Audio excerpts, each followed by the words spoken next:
Julie Foudy into the show. Tobin Heath, Christen Press are now officially Manchester United players. Look, Tobin Heath has been a star for a decade, but Julie, you and I were together right before the shutdown. I think we could have made the case that Christen Press was arguably the best attacking player in women's football at that time. Do we expect that they will dominate the English top flight? I do expect them to have great success. And you've got two of the brightest stars on the U.S. team.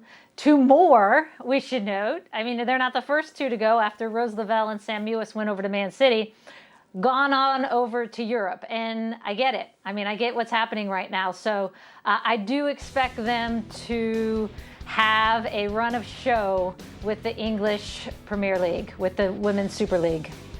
Of course, we look at their numbers there. Press 31, Heath 32, both very prolific for the women's national team. Of course, there's been a ton of reaction, Julie, to these players choosing to go abroad.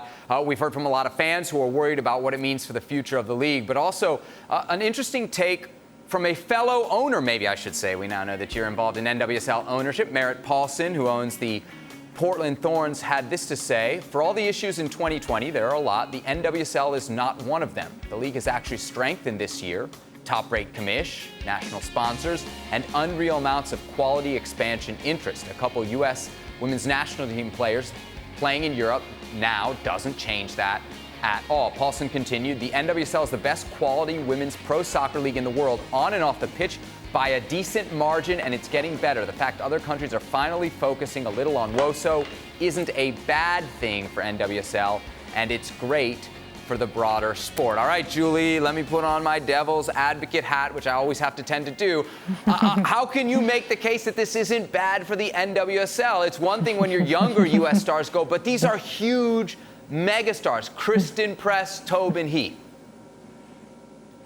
Okay, Sebastian, if we were not living through a pandemic, I would say, okay, Sebastian, I get what you're trying to come at. But the fact is, look at where we are in the United States in contrast to other developed countries. We are way behind in how we are dealing with this pandemic. Obviously, our numbers are still high.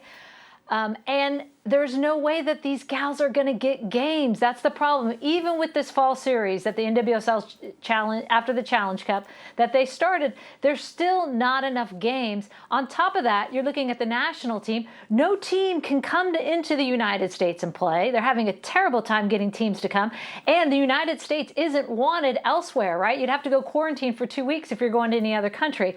So right now, given the state that this country is in, I understand the need for these players to play abroad and to say, hey, I need games. I need to be playing. I want to be playing at a top flight. I want to be training at a top flight. And you're just not getting that here in the United States. So at the end of all of this, I agree with Merritt Paulson. I do think as much as you don't want to see your stars go, it is the right move for now. And in the end, NWSL will be stronger because of it, because they come back stronger players. And I do think they will come back. Well, thank you very much for watching ESPN on YouTube. For more sports highlights and analysis, be sure to download the ESPN app. And for live streaming, premium content, and let's not forget as well, ESPN FC 7 days a week. Subscribe to ESPN+.